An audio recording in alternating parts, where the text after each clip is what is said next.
Innovation isn't a gift, it's a process. A simple, repeatable 5-step process that anyone, at any level, can learn with nothing more than a stack of post-it notes. Observe, distill, relate, generate, pitch. And that's it. That's how the world's most prolific innovators consistently come up with ideas that are new, great, and reliable. She's on a mission to teach 1 million people to do exactly that. It's a pleasure to welcome the author of Rethink Innovation, Carla Johnson. Welcome to the show. Thank you. I'm so happy to be here. We've been talking about this for a while, so I'm happy we get to sit down and chat today. It's so great to finally meet you and finally share your work. And you've been on that mission to teach a million. You're nearly there as well, Nearly which is there. absolutely fantastic to hear. But let's start with the title. That wasn't an over pronunciation of Rethink Innovation. It's a very specific reason you picked that title. It is, and also I was very thoughtful in how, if you wanna show the cover, how it's presented graphically.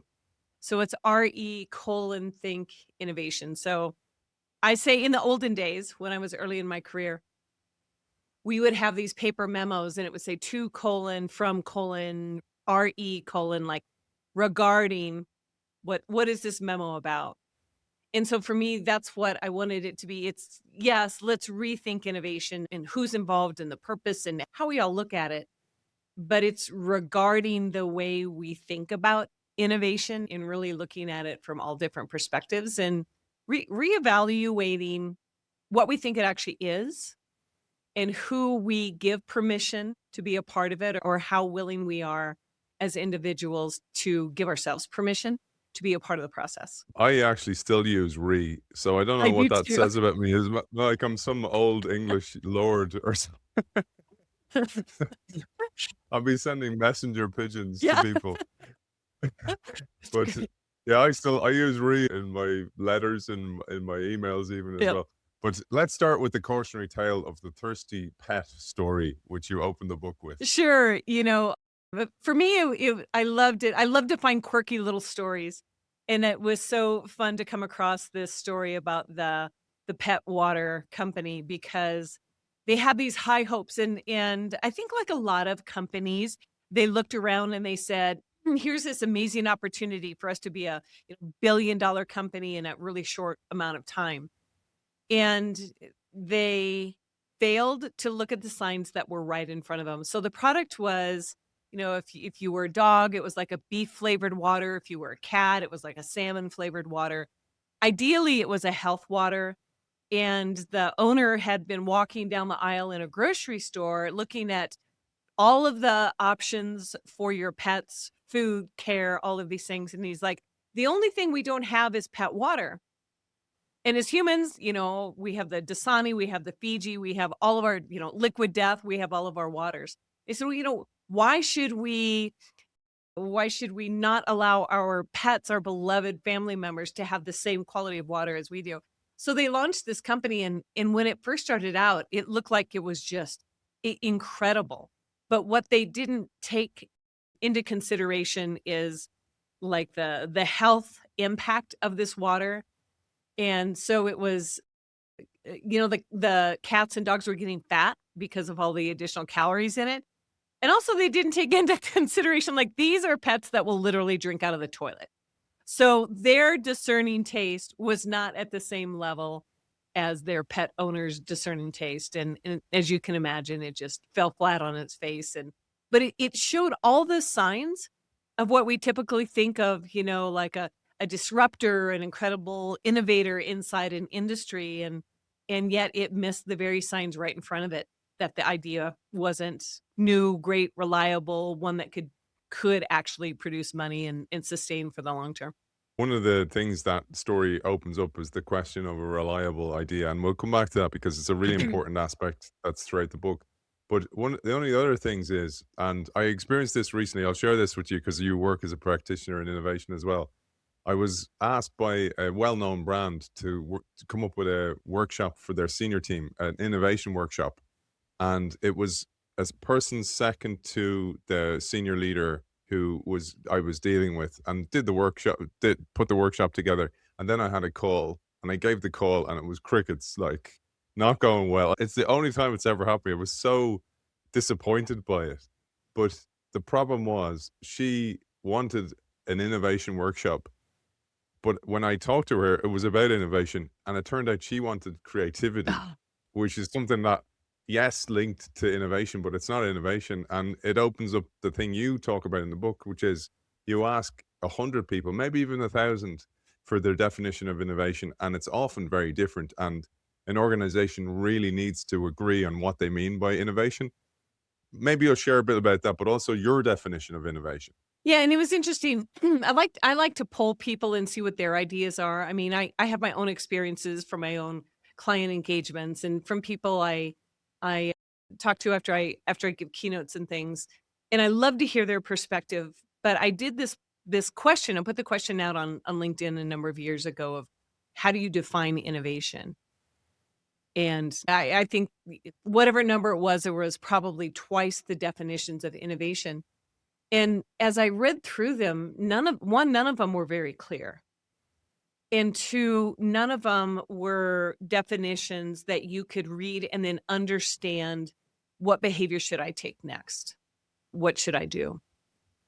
And I think that's one of the greatest problems that companies have that they don't realize around innovation is the word is thrown around, but nobody really knows what it means. Like if you and I are talking and I say, I'm going to go for a run, you have a pretty clear picture of what that behavior looks like. Now, the speed might be very different that you do this. Or if I say, I'm going to bake a souffle, you have a general, I think we all have a general accepted expectation of what that behavior looks like, but we don't with innovation. And I see it in organizations' values, I see it in their mission and vision and all of these things. But without clarity of definition, employees don't understand what actions to take. And when employees don't understand a clear action to take, then they don't want to perform that behavior because there may be consequences. And I think that's one of the most powerful things that we have to understand. And even if there may be a definition, it's usually convoluted and complicated and, you know, only certain people are going to be able to figure it out. But I believe innovation is everybody's business. So I define innovation as consistently being able to come up with new, great, and reliable ideas. And when I think of a new idea, it doesn't have to be something that's never ever been done before because we've seen a lot of amazing ideas over the centuries, but it could be something that's new to that industry. So I tell a story about the Great Ormond Street Hospital in London, and it's a children's hospital, and they had an error rate of 30% from the time a surgery was done until that pediatric patient was moved down the hallway to the ICU. And what they ended up doing is they pulled in the Ferrari's Formula One pit stop crew to learn from them about precision, speed, and process and things. Now, were the things that they had done absolutely new and never been done? Well, of course not, because Ferrari and Formula One pit stop crews had been doing them for years. But it was a new approach inside of the pediatric surgery suite.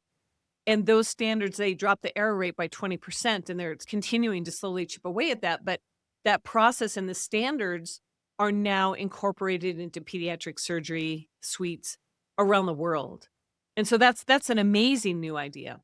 Now, the second word is, a new great idea. And I think of David Ogilvy. He says, a great idea is one that kind of makes the hair stand up and gives you goosebumps. And it's more subjective. Like your definition of a great idea might be completely different than mine, but it gets some kind of like visceral reaction. And then the third quality is that it's a reliable idea. And a reliable idea is one that actually has a financial impact, grows revenue, cuts expenses, increases employee engagement, customer experience scores, things like that. Like there's a concrete outcome from it. And then I put the word consistently in front of that, consistently coming up with ideas that have all three of these characteristics. Because we've all seen the companies that are the one-hit wonders. They do have one idea that's new, great, and reliable, but they're not able to sustain that output over long periods of time. And so when I think of innovation, innovative thinkers, innovative organizations, they're those companies that consistently come up with new, great, and reliable ideas that we all get excited about. And that brings us to that idea that you talked about. You call these companies or these people in the companies perpetual innovators. We better give a definition for that as well before we get stuck into the framework and the updated framework. Yes, yes, absolutely. So I think of a perpetual innovator as someone who they constantly think in the framework of the process that we're going to walk through. And it's not necessarily that they have a different degree or they're smarter or anything like this. I've known people in every kind of industry at every level of seniority or experience in an organization who can think like this. And we all know people who, if we see them in the hallway or if we feel stuck, it's like, oh, I can just call them and I know I'm going to get like 8, 10, 12, 40 ideas just like that. And it's because they're able to think in this perpetual cycle of how do we come up with the ideas and be able to articulate and share them. By the way, I want to tell our audience as well, it's the anniversary of your book, and I'm delighted we got this episode out in time. So, an anniversary of the book. So, buy the book. We're only going to cover part one today, so we're going to leave you hanging for part two. So, you'll have to buy the book to find that. But you start chapter two with another cautionary tale, and this is one that every innovator, many people listen to the show will feel salt in the wounds or old wounds opened up with the story of a startup in Canada and poor old Mohammed. Oh, yes. Mentorina. So I still feel for Mohammed. So I was sitting at my desk in Denver and the phone rang and he was Mohammed Hayel Saeed and he was an amazing thinker and I loved his passion, his vision, his desire to do things in a way that consistently brought forward new great and reliable ideas. And so they had started a learning management software platform that helps students learn. And the interesting thing about working with this group is that we were able to get to a place where the reason behind why they were doing the product weren't technical reasons. They were truly to improve the lives of students. And I think that like that shift for a lot of organizations and how that definition of like, why are we actually doing the work is a really important one that I don't think a lot of companies actually get to or take the time to investigate. So I give Mentorina and the leadership a lot of credit for that. And so Mohammed and I put together it was a strategy we were both so excited about. And I always ask people when they come and want to start down this innovation journey, like, who inspires you? Is it a brand? Is it a person? And it could be, a Taylor Swift and Anthony Bourdain, or it could be, a neighbor who's always coming up with quirky ideas and things like that. And Mohammed told me that the company that inspired him was Disney because it didn't matter where you enter the brand, you always have an amazing experience, whether that's a store, a theme park, a movie, whatever it is, the consistency of that amazing experience. And so with Disney as our North Star, we started to say if Disney created a learning management software platform, what would this look like? So we put this strategy together and present it to the executive team. And it was I'm normally very good at thinking all the what ifs through. But we were so excited about the strategy and as Mohammed finished presenting it, I watched everybody around the table like heads nodding, yes, this sounds amazing, but there was one person I hadn't taken into consideration in the room. And I call him the CFO. I think anybody's who has been in a meeting where something needs money, we have a finance person, but this was the CFO who I call the CFO.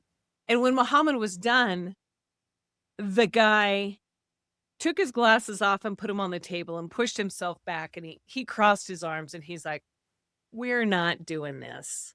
We are a serious company. We have a lot of PhD, very smart people. We sell to schools and universities. Like they're very smart people. We're not doing something that came from a Princess Ride or a Goofy Dog or something like that. What I need you to do, Muhammad, is just go back and essentially do the things we've always done. Cold call, put ads in industry trade magazines." And I watched it as I sat there in the room, like I watched the deflation of Muhammad. And I think this is something that almost everybody listening can relate to at one time or another. When you're so excited about an idea and somehow how it's packaged, how it's presented just doesn't work the way you hope and think it should.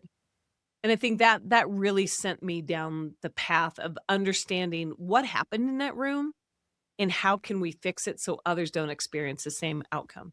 And we'll get to solutions as well because your process actually helps there. There was some steps that Mohammed could have gone through as well and that will help other people with.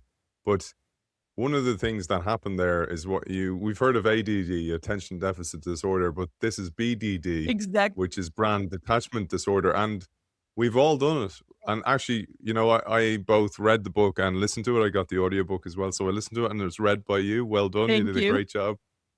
And you talked about this. You did it yourself. So Absolutely. even though you speak at conferences all over the world, you run conferences all over the world, sometimes you're sitting in the audience yourself and you're kind of going, yeah, yeah, that's not relevant to me.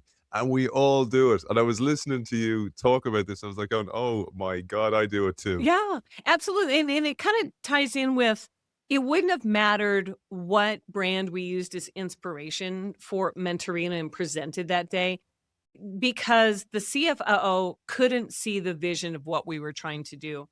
And it brought me back to I was sitting at a conference in Las Vegas, a customer experience conference, and my biggest client at the time was a mining conference. It was a mining company. They mined boron.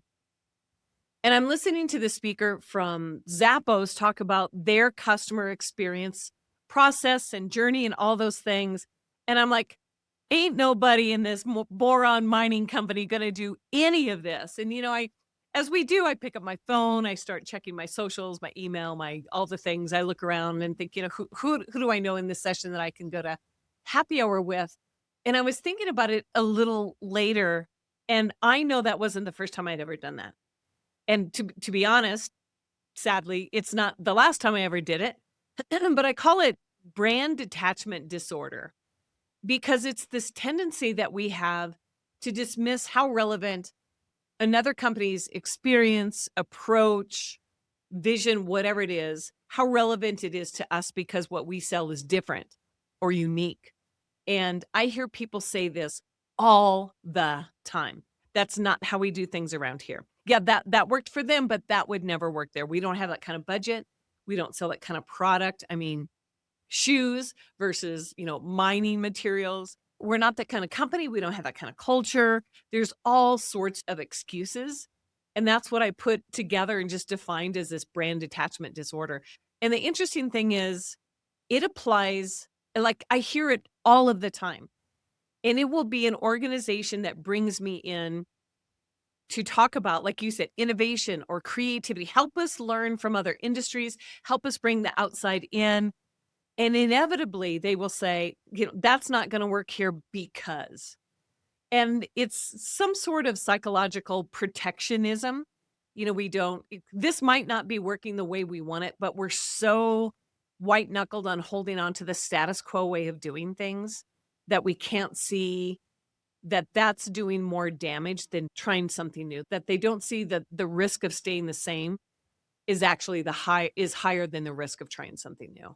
And if you're thinking of tuning out, don't tune out yet because we're going to talk later on about a brand transplant, which is actually the antidote in a way for this brand detachment disorder. But one of the things you made a great point about was complexity bias and how if you're being sold innovation or you've bought in innovation, the consultants need to make it seem complicated because they have a framework that only they can do, maybe, perhaps. But also, if it's simple and the rest of the company turn around and go, well, why didn't you think of that, dumbass? It doesn't look good for you and you might be ejected out of the company. So I'd love you to share this concept. Yeah, absolutely. And complexity bias it applies to every topic and everything we look at is that we think something is only valuable if it's complicated.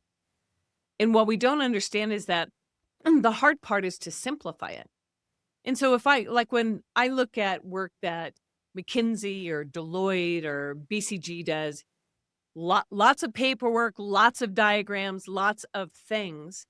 And it's not something that the average employee could understand. And I found a really interesting statistic when I was researching this book is that 90% of innovation happens outside of a traditional R&D or innovation team. So if we think about that, if we've made innovation so complicated that 90% of our organization isn't capable of performing the action, we have just wiped out the most powerful and productive part of our workforce to truly change things. And so when you talked about that point about if people look at the answer and it's super simple, I mean, it seems simple after the curtains have been pulled apart and it's revealed. But when you're standing right in front of the problem, that's part of the blindness that comes is our own experience, our own history, our own way of thinking. And sometimes it's just that outside perspective that can say, "Oh, all you need to do is unplug this one and plug that one in, and, like, literally now it will work." It's hard for a lot of people, a lot of executives, it's hard to give credit to something so simple.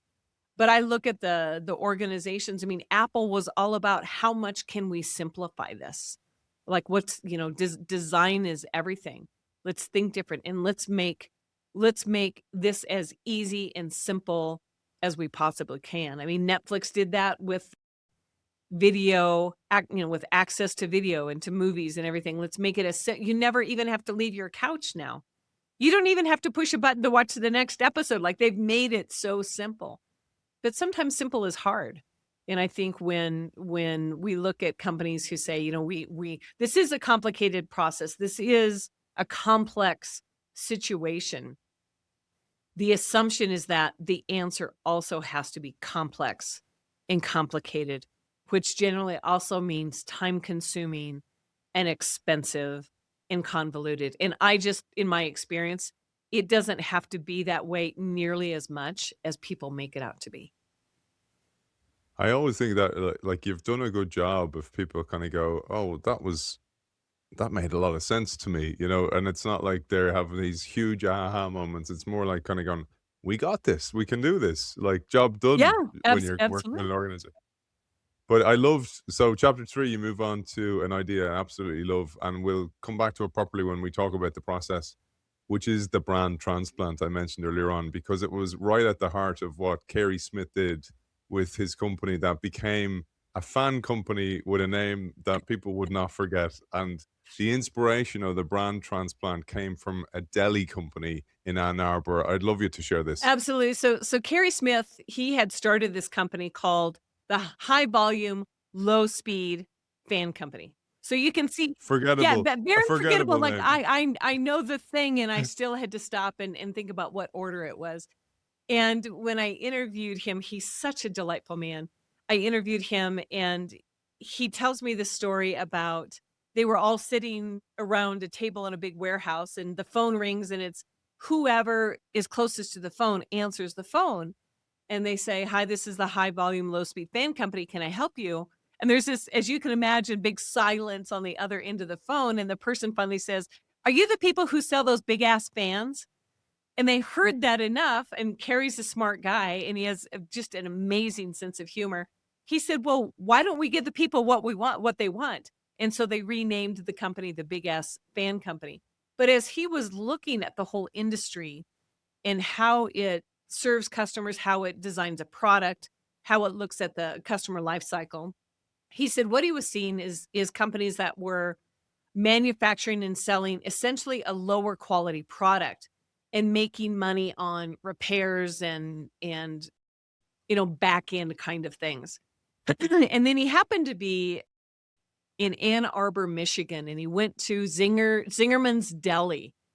And he said, like, Zingerman's is known for their incredible sandwiches. So here he is, in line to get his sandwich, and it's all these different cheeses, and they're local, and the meats, and the little cards inside the case that describe the meats are so detailed, and the bread and all of these things.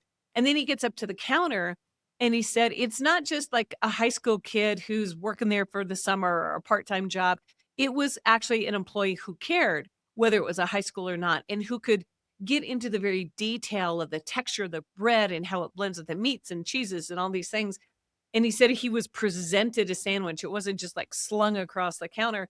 And he said that thing right there, that experience inspired him as to how he wanted to build big ass fans. He wanted to make the original product so amazing and so delightful and so trusted and quality that that was the thing that made people buy. And so he said essentially what he did is he took the ideas and the perspective and the vision of Zingerman's Deli and he transplanted those into big ass fans. And that's what I call a brand transplant.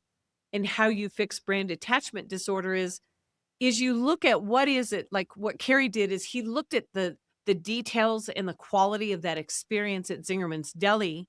And obviously they didn't sell sandwiches, but he said there's so much of that that we can transplant into big ass fans that can help us be an incredible organization. And that's exactly what he did. And a huge part of why they were so successful.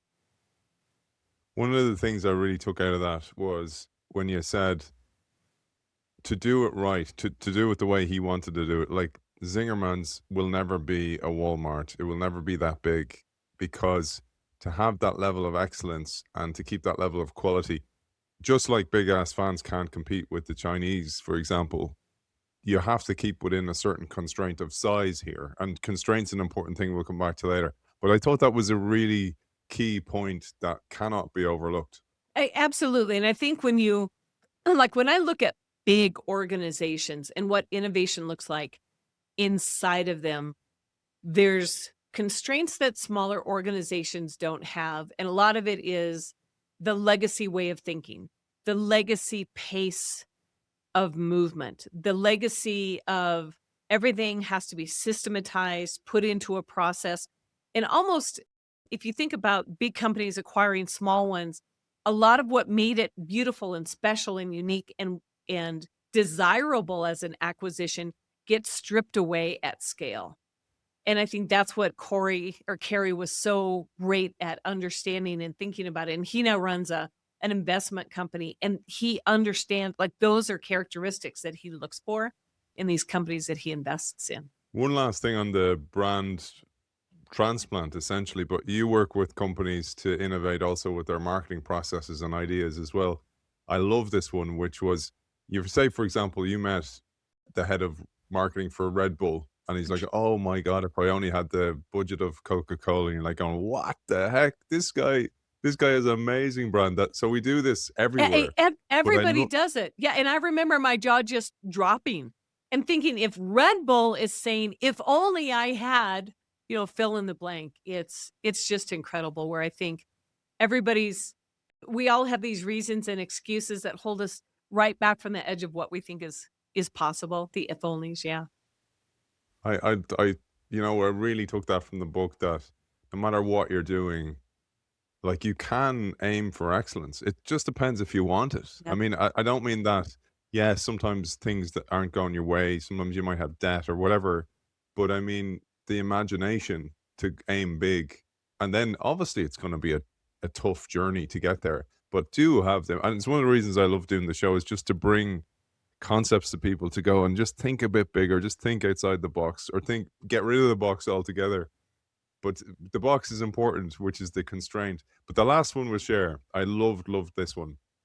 Was how the CDC used essentially brand transplant from a totally different concept to totally get out something really boring about how to deal with pandemics or how to deal with hurricanes, etc., to be able to market to the public. Absolutely, and I think this was one of my top favorite interviews to do because it was with Dave Daigle with the Center for Disease Control, and the department he worked in is communications about preparing for natural disasters and then how to recover after them. So if you think of like right now, as we were talking about in Colorado, we have terrible wildfires right now.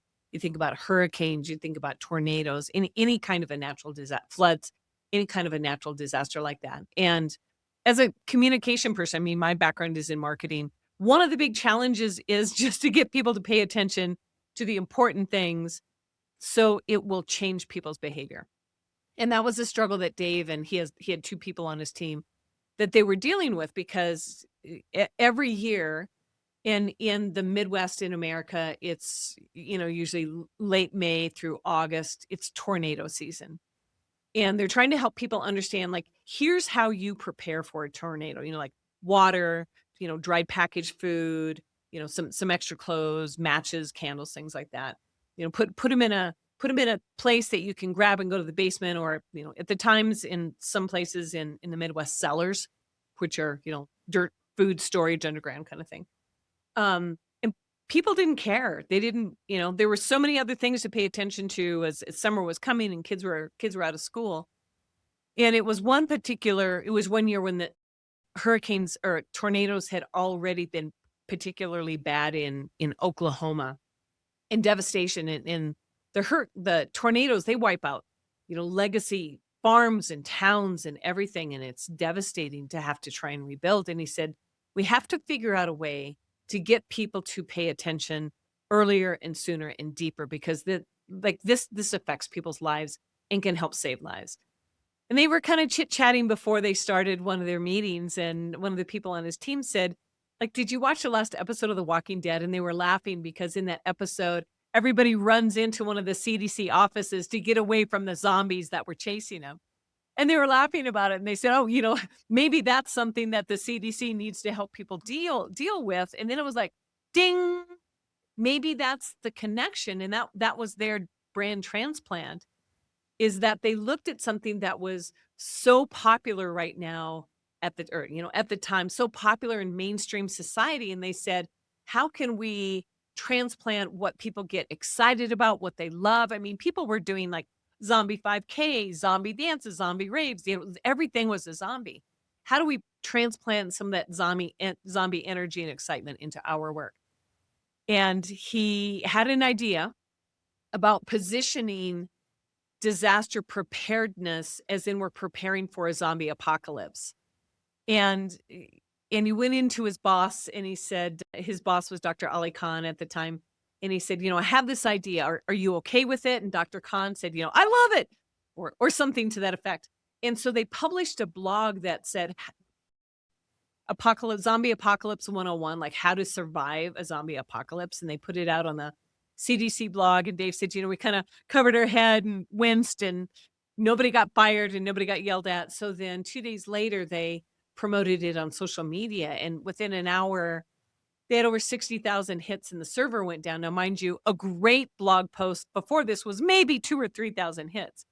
So he absolutely knew they were onto something. And what they had done is taking the same information that they had been sharing with people to prepare for this disaster, but now just packaged it literally like they're preparing for a zombie apocalypse. And they went on to put it into a comic book form and posters and all of these things. It was so popular. And not only did it help outcomes and preparedness, but Dr. Ali Khan was invited to speak at Comic-Con. And you think of two things that, oil and water kind of thing is the CDC's disaster preparedness and Comic-Con. It was just such an amazing story and a hit, and how they were able to connect and get results and outcomes because they were willing to think differently. Brilliant, brilliant. We set it up beautifully for what used to be called the perpetual innovation process. Maybe we'll just say you've upgraded this, you've updated it, which is great to see as well, because obviously things change, evolve, and you've evolved the process. Exactly. And in every part of creativity and innovation is iteration. And so I now call it the wheel of innovation. One, it's a little easier to say, but two, it just is a great visual for once we get the process going, it builds on its own momentum. I like the perpetual innovation process, the PIP, The pip, the PIP I exactly. would call it. But let's get stuck into it. And I wanted to start where you did, which is the objective statement and the idea that great ideas actually come from working within the box or working inside constraints, not despite them. And you give the brilliant example of Tim Washer at Cisco, the man who managed to turn the launch of a metal box full of wires, a router, the ASR 9000, into a Valentine's Day love story. So let's walk our audience through that and then tie in the objective statement and why do constraints matter so much. Absolutely. And Tim is a dear friend, and he's at the time he was telling me about this project he's working on, which is a new router box that Cisco was launching. And he goes, Carla, here's the typical process. Like we have we have the technology specs, we have the engineer, we, do a video and we do a press release and we do a launch.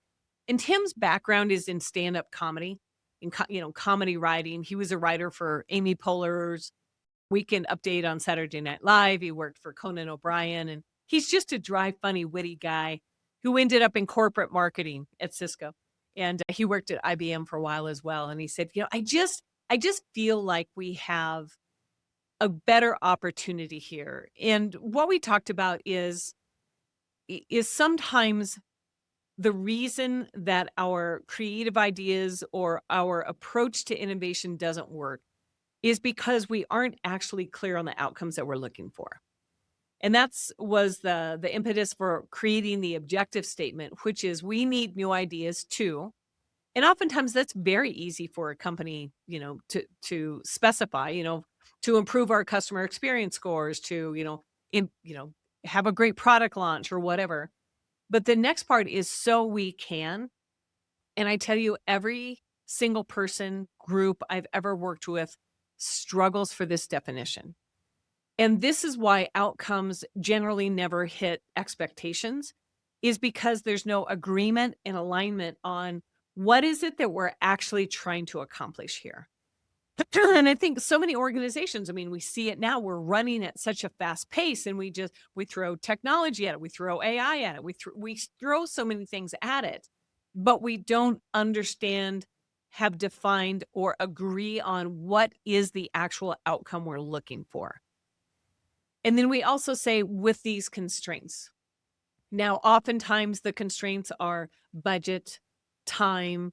It could also be, well, Kevin in branding, allow us to present like that, things like that. So everything we do has constraints. And once Tim was able to define those clearly, then it was very natural and made sense how to transplant comedy into this approach. And as anyone, they study their profession. And Tim was at a comedy club in New York City and he was watching Ray Romano. And he said the way he talked about things brought people in understanding. He was talking about, in-laws and marriage and kids and things that people in the audience could understand. And the more he talked about it and made people laugh, the more he watched the audience lean in and laugh. And he said it was a group of strangers who came together, and a lot of it was based on just laughter and humor. And you watch people's walls go down and their tension go down and their stress go down. And he said, even though this is a box of metal and wires, it's a major purchase. He said, how do we take that idea of humor and relieving the stress and pressure of a buy or a sale? How do we put that together? And so the product was launching right around Valentine's Day. And he put together this video about, for Valentine's Day, a lot of times we think it should be, flowers or chocolates or carving your heart into a tree and those kind of things. But now you can say, I love you with the new Cisco ASR 9000 router. And he describes it in the way that you would a Valentine's Day gift. And it was so humorous. And they didn't put a big PR campaign behind it. They didn't put a lot of money behind it. They put it on YouTube. They sent it out to the salespeople. The salespeople laughed. And then they would go into sales meetings and they would open meetings with this video. And that laughter right there made their tension and their stress and those walls go down. And all of a sudden conversations were happening that had never happened before. And he said it was a lot of it due to humor and laughter. And they were able to get 2 new customers who they had been trying for years to get in the door. And it was a beautiful way for Cisco to show up as a very human company, somebody that's relatable. And that's how the media and the analysts responded to it. And if he would have started out to say, we need to make the funniest video ever about a product launch, that would never have worked. But he understood the details of that experience in that comedy club with Ray Romano and what humor did. And that's what he transplanted into his idea for the video. We're all set up now for the wheel. That's right. So, because the reason I thought it was so important to share those stories, and thank you for doing such a great job of sharing them, is they exemplify what the wheel shows. And one of the main things is observation. So observing Ray Romano and then kind of going, oh, what if I transplant that onto what I'm doing as a marketer, or observing The Walking Dead, or the whatever the show is, Dead, The Waking Dead. I never watched it, but I do like the odd zombie movie. But observing it and then kind of going, I wonder if, and it's that observation. And you talk about the importance of this observation down to the fact that we should have an observation journal. If we're perpetual innovators, if we're always doing this innovation. So what I'm going to propose for our audience is, if you're listening, it's fine. We'll have empathy for you as a listener. But on YouTube, for those people joining us on YouTube, we're going to share the diagram, the wheel, and we're going to take you through the wheel, take you through the steps. So you have no excuses anymore, but you still need to read part 2 of the book afterwards. So over to you, and let's take it away with Observe. Yes, absolutely. So the first step of the wheel of innovation is to observe the world around you. And I know I am guilty of having a little screen in front of me, probably more than is not only healthy, but productive many days. And we get into our habits and our rituals. We drive the same way to work. And so when there's repetition, our brain just becomes efficient. And it's like, oh, I don't need to pay attention to that or that or that. And so we don't observe little details. And I remember one time I rode bikes with my kids to school one day, and I thought I turned on one street and it was another. And it was like I had never seen this world before. And it literally was a route I had run 4 days a week for 5 years. But because it was outside of my normal pattern, I observed it completely different. And this is so important for us because the process of observing is neutral and it's not full of judgment. It's not looking at something and saying, is that right or wrong? It's purely sitting and looking at a comedy club experience. Maybe you're at a mall, or, you're watching your favorite TV show. Like, what are the little details that make it something that's so interesting to you? Is it how the character looks? Is it the litany of the dialogue? Is it the coloring? Is it the lighting of the scene? Like, what are all of those little details? And I encourage people to literally, like, I have a notepad right here, but I have notebooks I carry with me everywhere, and I'll write the date, I'll write where I am, and I just start writing down, what do I see? Colors, sounds, like, am I sitting on a park bench? How does that feel? Am I laying in the grass? Like, all 5 of your senses really truly observe the world around you, which for some people can give them a physical discomfort because it requires us to slow down. And I think at the pace that we work right now, we think, I don't have time to do this. Like, I have to get to the real work. But this really is the foundation of the real work. And even if we're looking at what work are we creating, let's observe, is it being used? Are people responding to it? And I'm not talking about like the data and analytics, but just like between you and I and the conversations that you and I've had, I look at, what do you nod your head at? What do you find interesting? It's such a fascinating skill that I think we've been trained and rewarded out of. But it is the foundation of every single highly creative, highly innovative person, because highly creative and highly innovative people are also highly, highly observant people. And they see things that the rest of us miss that literally are right in front of us because they observe. I think there's an important thing behind that, that it's not just that you turn observation from a passive thing into an active thing. It's actually, you're disciplined about it. I mean, you have a notebook, and one of the things that always surprises me is people will kind of go, "Oh, do you not run out of things to write about or thoughts?" So I write a weekly article called The Thursday Thought. But I'm having conversations like this all the time. I've read your book. Like, I'm collecting dots all the time.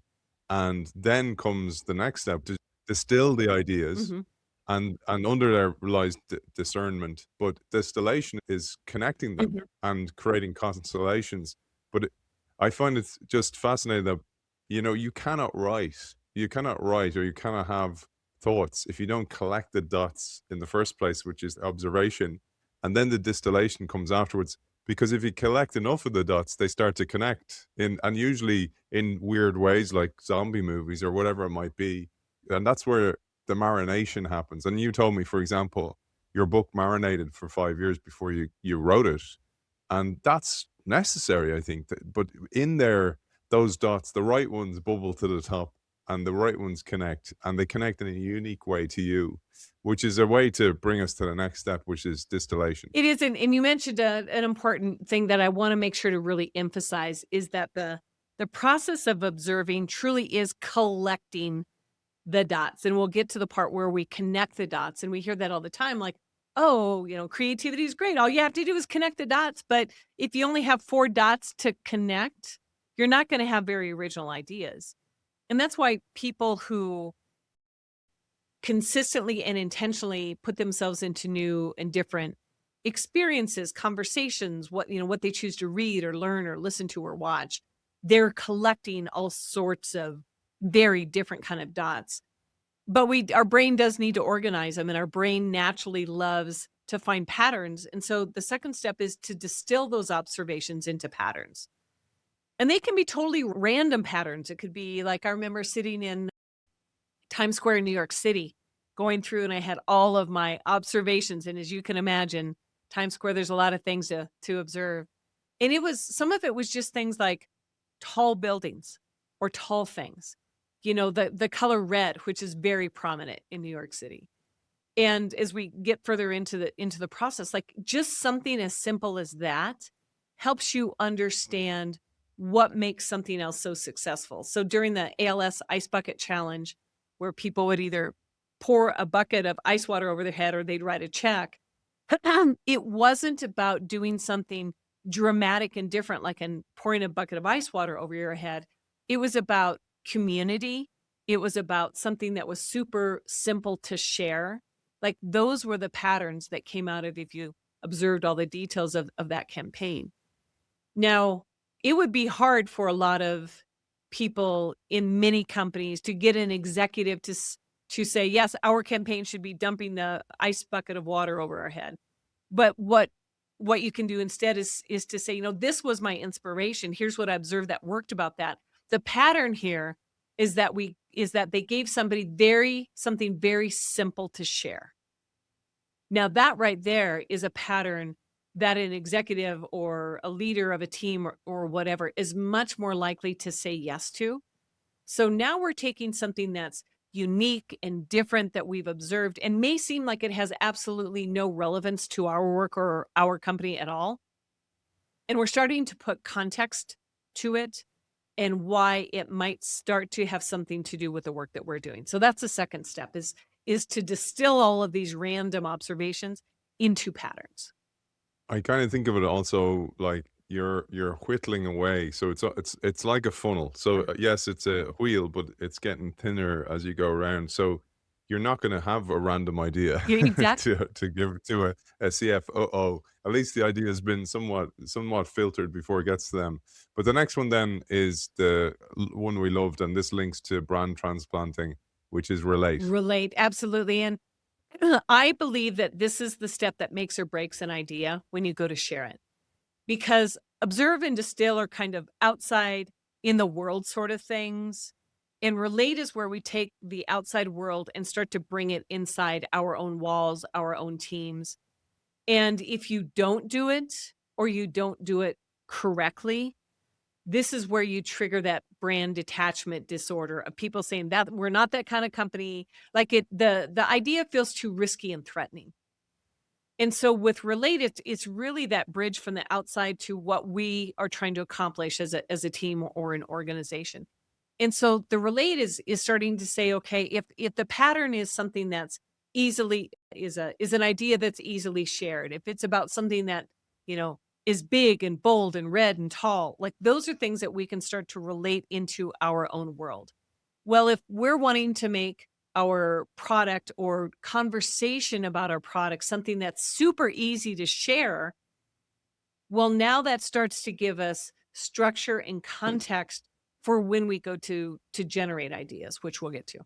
But it starts to bring inspiration in to the actual idea generation process that's fresh, that's different, but we've also started to minimize the feeling of this is a risky thing to try. because we can connect the dots and show the journey from what is it that inspired us and truly, literally, how does this relate to what we're trying to do?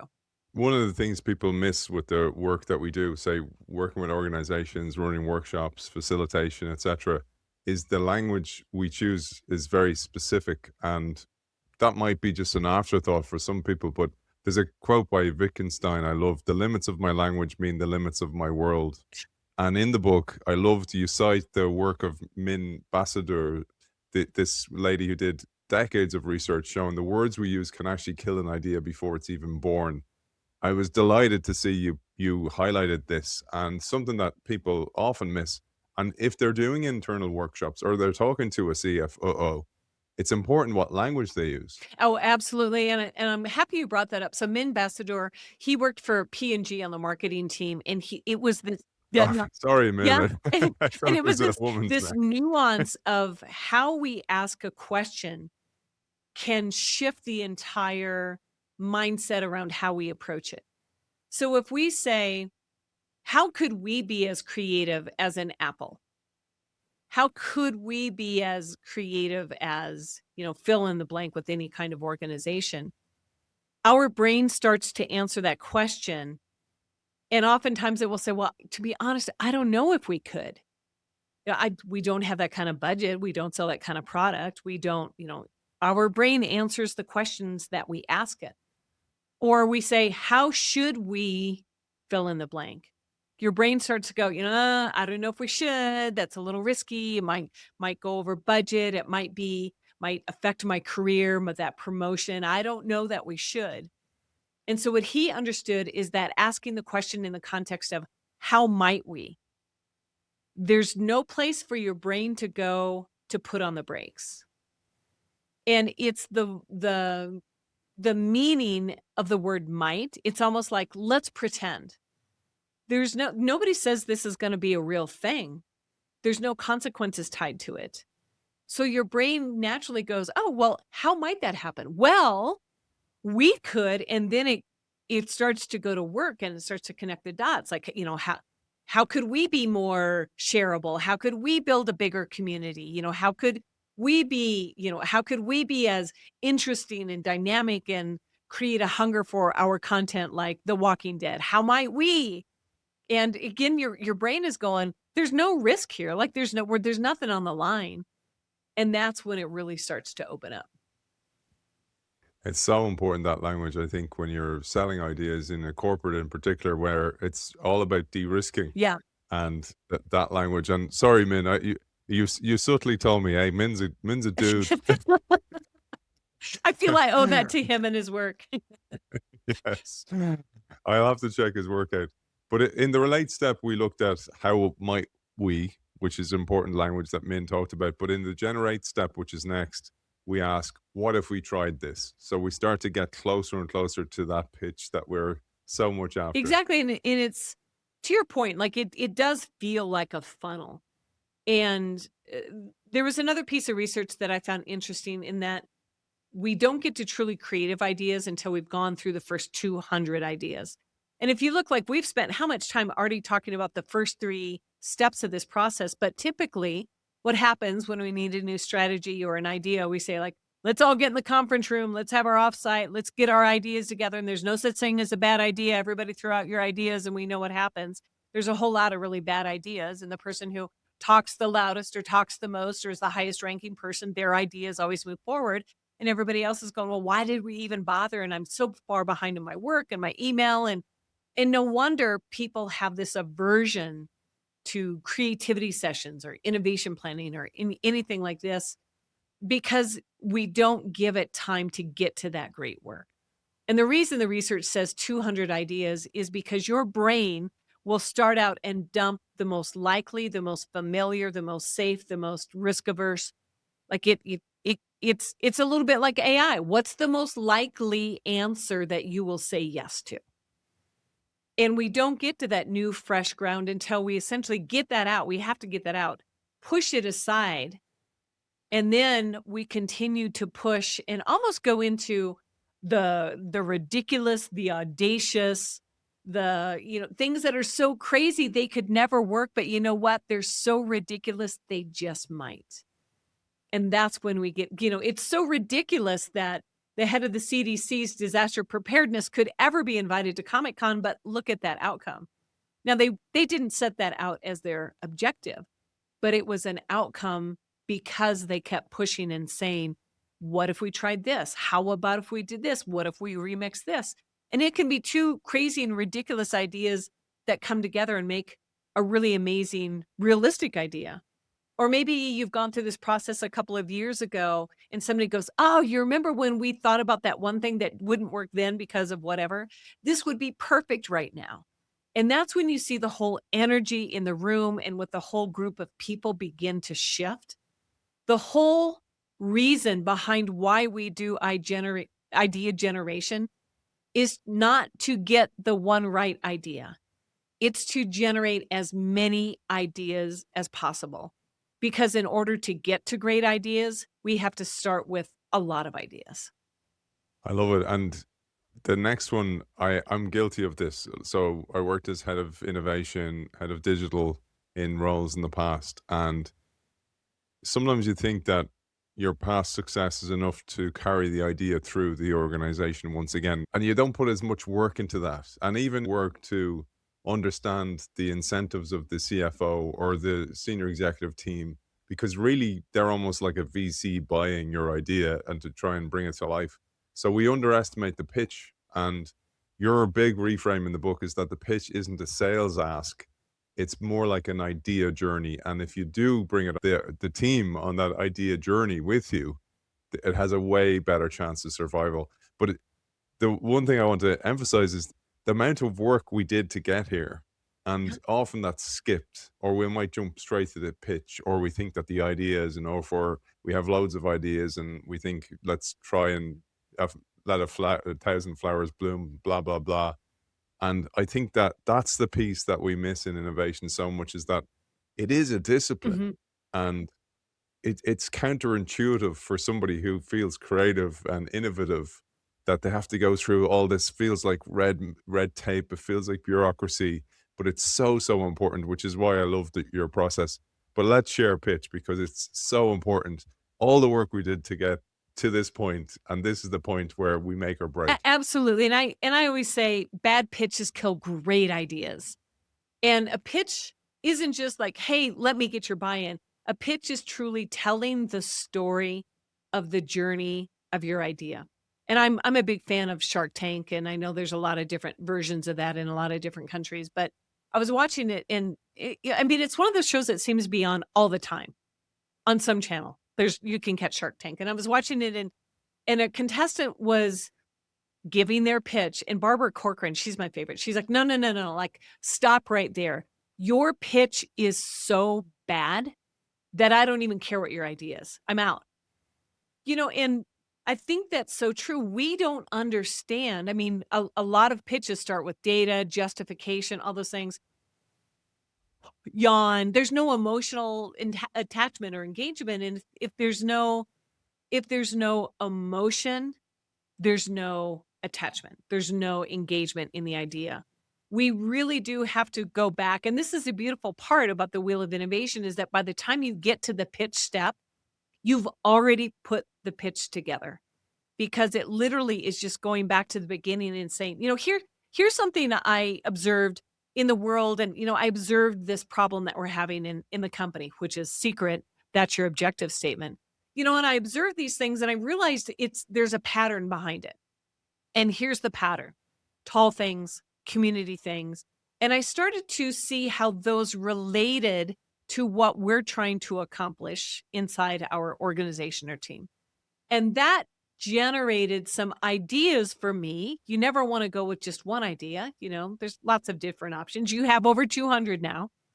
And it's a discussion point. And that crazy radical or whatever thing that you observed at the beginning now has flowed very realistically. And most of all, it has context as you've brought people through the journey of your idea to why you're standing in front of them right there and pitching and sharing that idea. The last thing I'd love to share, which is so important, is the importance of feedback.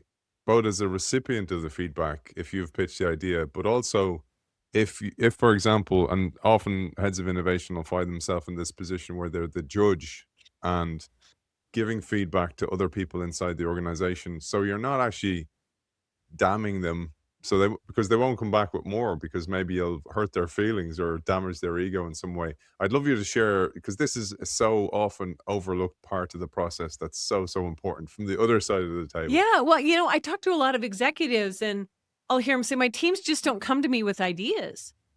And I'm thinking, okay, there could be a lot of reasons, they don't feel safe, they don't whatever it is. Or maybe, they used to, but they just don't anymore. And I don't know what happened. And then I'll talk to the team and they'll say, "Why waste my time?" They say no to every single thing that I do, or they give me so much homework, so much more to just do with this simple little idea that I don't have time to do that in my job. So why bother? So why bother? And I believe that problem, that dynamic, is because we don't understand how and in what ways we should give feedback. So I think anytime somebody steps forward and shares an idea, it doesn't matter how bad it is, I'm going to be honest. We need to recognize their courage and bravery for being willing to step forward. Now, I personally have a very strong opinion about how to fix that bad idea. And it's a process called the Wheel of Innovation that gives them structure for how to come up with an idea that has a true business objective, how to put it into the context of the business problem you're trying to solve, and how to structure it and share that idea. So there's that part. But I think just acknowledging that it takes a lot to put behind they're thinking of the business. They're thinking of ways to improve. That's something that should be encouraged and supported and openly celebrated and recognized. Now, moving on, assuming it is a well thought out, structured kind of idea that they're sharing, start to go into, here's what I like about it. There's always something good in the idea. So let's get down to the details of what are the good things. And I think this is always really helpful to do in a team setting where other people can learn from that feedback and understand with a real life example, what does a good idea look like? And see the very detail. I like how you know, maybe thought through how it specifically connected to this one problem we're having with customer retention or something like that. And then the details. Now, rarely ever is an idea presented and it's just ready to go. So it needs to be iterated, it needs to be, adjusted to whatever degree. But it's important that how that feedback is presented doesn't feel like criticism. Again, what we're looking at is how do we improve this idea, not how do we make this person sharing it feel judged. And that's where, when there are opportunities, instead of to make it better, instead of it feeling like criticism and judgment, we say, what I wish this idea had, what I wish we could understand more about is, and look at it like this. And so what happens is, in this kind of exchange, the leader can be very specific and communicate what is it that they like about an idea, like how does their vision come into play with what's been presented. And also, here's what I'm looking for that I'm not getting in this idea that would not only help me understand it better, but maybe make it a better idea for whatever problem we're trying to solve. So that helps the leader communicate better and clearer, which helps everybody on the team. Now, it also helps the person presenting the idea, because it's not unusual for them to present an idea and their executive or their team leader says, it's not quite right. It's not quite there. Go back and flesh it out a little more. That means there's no direction. There's no feedback. Like, what does flesh it out a little more mean? And so they have a clear direction of, okay, I did this right. I need some more of this. This I need to dig into. Maybe this I need to leave behind altogether. And it helps both sides be more clear and have that alignment, back to that alignment about what is it that we're trying to accomplish here. Fantastic. We've come full circle, literally Literally. around the wheel, and we've got to the end of the wheel. As I said, there's way more in the book. There's a way to understand yourself, what type of character you are in the innovation journey as well. But for people who want to find you, I know you do keynotes, you help organizations all over the world. Where's the best place to find you, The Carla? best place is my website. It's my name, carlajohnson.co. It's not .com, it's .co. I say for the great state of Colorado because I live in Colorado.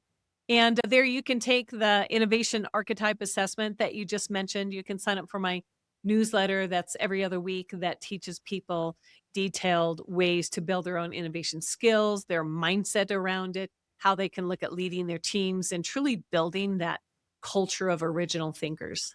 It's been an absolute pleasure joining you. I look forward to seeing more. I know you've another book out there as well, and looking forward to sign up to your newsletter as well. Author of Rethink Innovation, Carla Johnson. Thank you for Thank joining you so us. much for having me. It's been a great conversation.